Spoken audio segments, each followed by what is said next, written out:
Mesdames et messieurs, bonsoir, ravi de vous retrouver. Une nouvelle édition de Direct pour ce mardi 18 novembre 2025. L'édition d'aujourd'hui sera consacrée à l'influence de l'intelligence artificielle sur les médias. On va tout à l'heure parler de ce sujet avec Dr Wael Fouad, analyste politique que nous avons le plaisir d'avoir avec nous aujourd'hui au studio. Bonsoir. Bonsoir. Mais on va commencer par deux petits reportages. Le premier concernant, bien entendu, l'ANE, puisque l'autorité nationale des élections a tenu aujourd'hui une conférence de presse au cours de laquelle le chef de l'autorité nationale des élections, le conseiller Hazem Badawi, a annoncé les résultats du premier tour des élections législatives.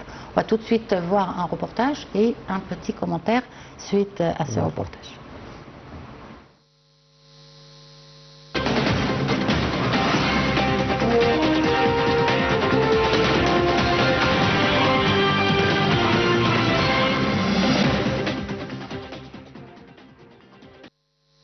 Le conseil d'administration de l'autorité nationale des élections a organisé une conférence de presse annonçant les résultats officiels du premier tour des élections législatives de 2025.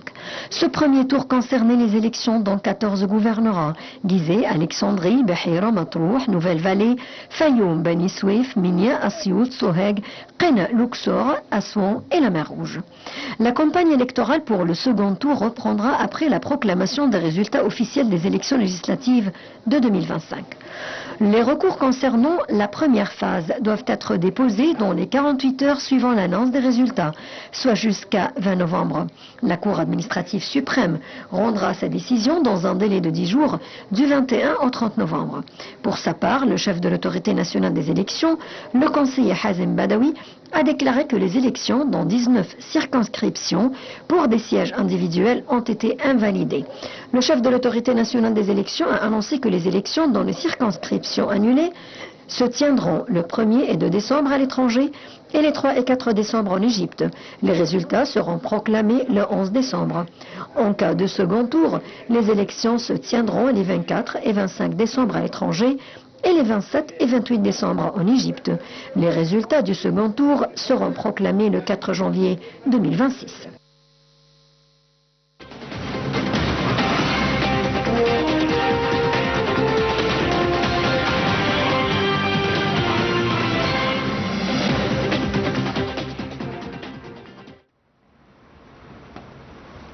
Alors, docteur Wael Fouad, votre commentaire concernant la conférence de presse de l'ANE qui a été tenue aujourd'hui.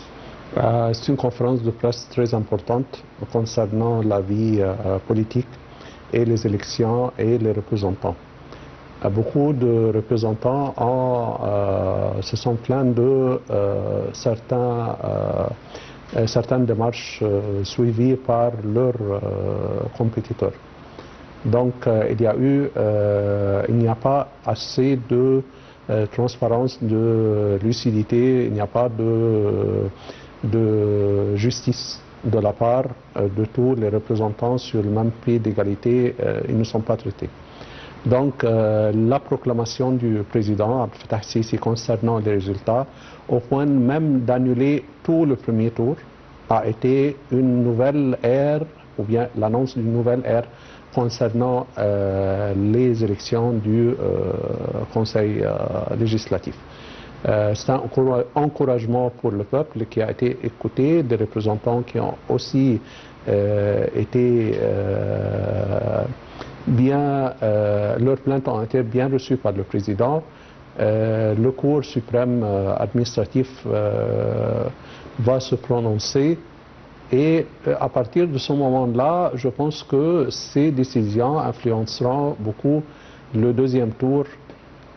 Et c'est un acte assez courageux, démontrant que le peuple est entendu et écouté par le président.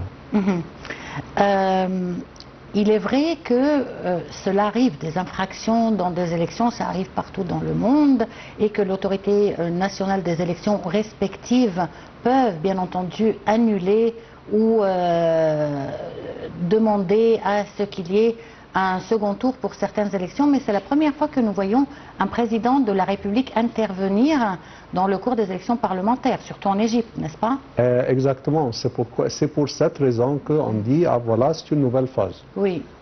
Et c'est très important pour les jeunes qui vont se présenter dans d'autres élections concernant les municipalités aussi et d'autres démarches administratives. Sur le plan international, l'Égypte résonne toujours et donne un coup ou bien une leçon en politique pour les autres pays. On espère en tout cas que le second tour verra plus de transparence. Exactement. Et à présent, on va passer à un sujet aussi important qui est Gaza. Israël a salué aujourd'hui le plan de paix pour Gaza de Donald Trump après le vote par le Conseil de sécurité de l'ONU d'une résolution endossant cette feuille de route et prévoyant notamment le déploiement d'une force internationale rejetée par le Hamas. Un commentaire.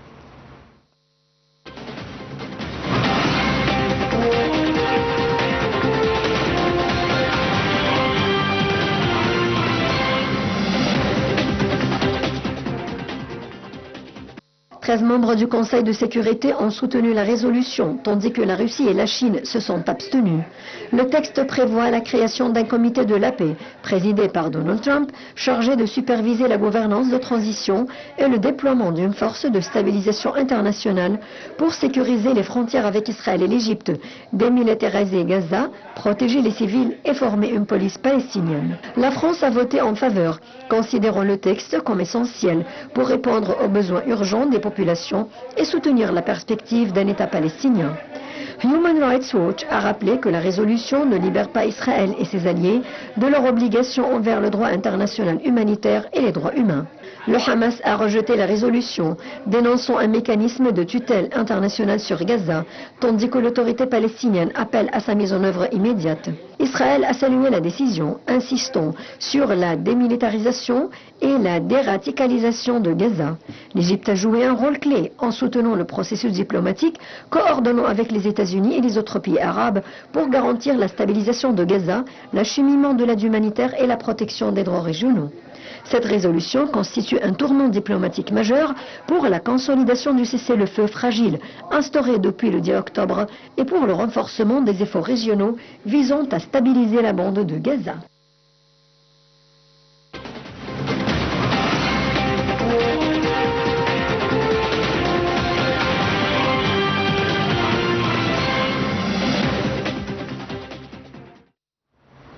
Passons à présent à notre troisième reportage et à notre sujet principal pour ce soir, l'essor de l'intelligence artificielle qui transforme les médias à l'échelle mondiale. Et l'Égypte se distingue comme acteur majeur, alliant médias traditionnels et technologies numériques pour renforcer son leadership régional. Un commentaire.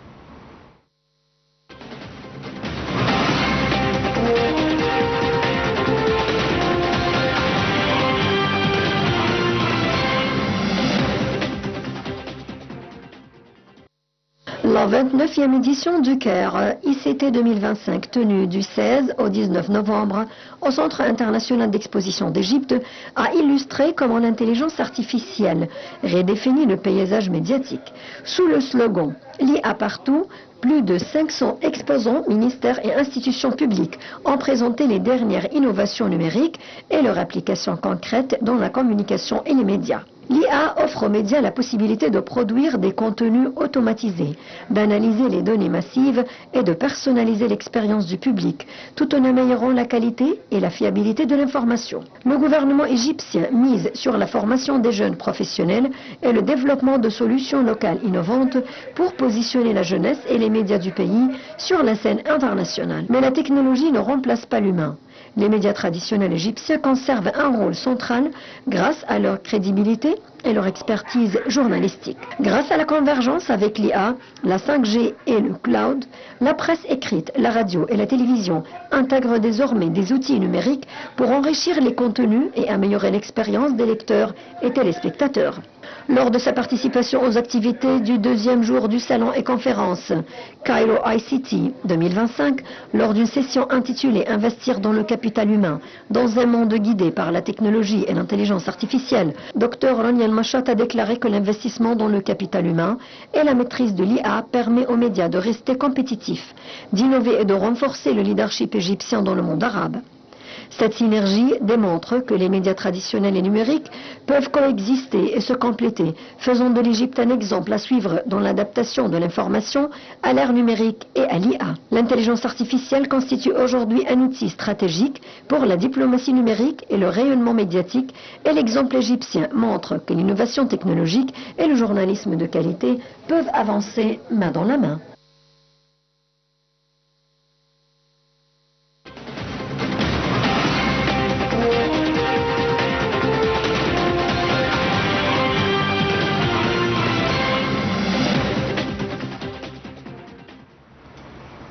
Bon, docteur Wael Foued, quel est selon vous l'impact de l'intelligence artificielle sur notre vie d'abord en général et puis sur les médias? Tout d'abord, en gros, l'intelligence artificielle sert à faciliter la vie de plusieurs secteurs. C'est-à-dire en domaine de santé, on peut avoir une complète vision d'un certain millier de personnes atteintes d'une certaine maladie et faire des statistiques très rapidement, relever les remarques et prendre des décisions. En économie, par exemple, on peut prévoir le futur de certains secteurs en développement et les besoins du marché et comment progresser sur le plan du commerce et d'exportation et d'importation. Pour le domaine de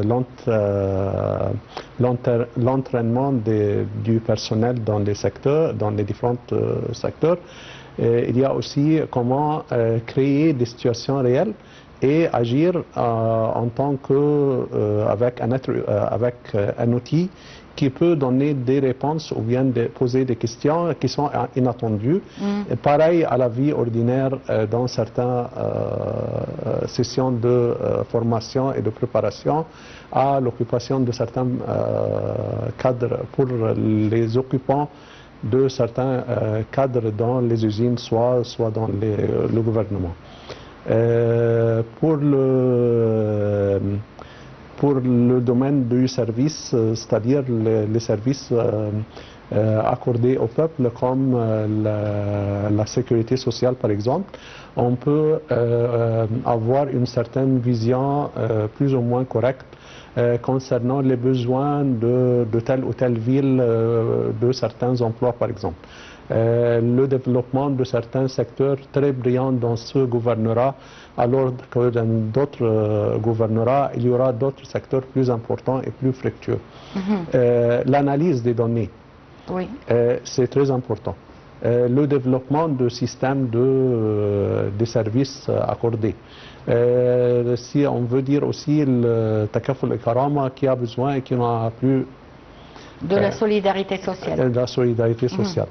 Le nombre des problèmes sanitaires, par exemple, concernant les nouveau-nés.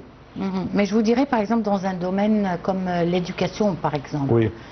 On a remarqué, et dans certains pays, dont la Finlande, par exemple, ils ont minimisé l'usage de la technologie à l'école primaire. Parce qu'ils ont vu, ils ont commencé à voir que ça avait un impact vraiment assez négatif sur tout ce qui relève de la linguistique et des mathématiques. Dans le monde entier, concernant l'enseignement et l'éducation. En fait, si on se rappelle la machine calculatrice, lorsqu'on a eu l'habitude de calculer les nombres, on arrive à se rappeler les nombres et faire des opérations mentales très rapidement. Mais à partir de la présence de cette machine, on oublie ou bien on s'abstient d'utiliser notre cerveau en faveur de la machine calculatrice. La même chose avec le programme de Windows par exemple, vous pouvez dire ce que vous voulez être écrit et voilà, il produit le texte. Vous pouvez même le dire en franco-arabe et ça l'écrit en français ou la langue voulue. Ou en arabe. Exactement. Passons ensuite à l'utilisation des portables et les programmes, et il y a les émotions pour dire, traduire les sentiments. Donc on est en train de quoi faire? De cesser d'utiliser d'apprendre, de développer les capacités mentales, de développer les tendances créatives chez les êtres humains, et on essaye de dire, ah voilà, mais la modernisation, c'est le remplacement de l'outil et le détrônement de l'être humain. En fait, c'est l'être humain qui a créé tous ces programmes. Et ces programmes concernant l'intelligence artificielle se développent au fur et à mesure qu'on les utilise. C'est-à-dire, à partir d'un certain moment, il sait très bien qui parle à cette application d'intelligence. Oui, mais je vous dirais, celui qui l'a créé, c'est un être humain très instruit et très développé. Tandis que ceux qui l'utilisent, ce sont des citoyens ou des êtres humains en phase d'apprentissage. Vous avez raison, mais avec le temps, le même programme se développe parce qu'il arrive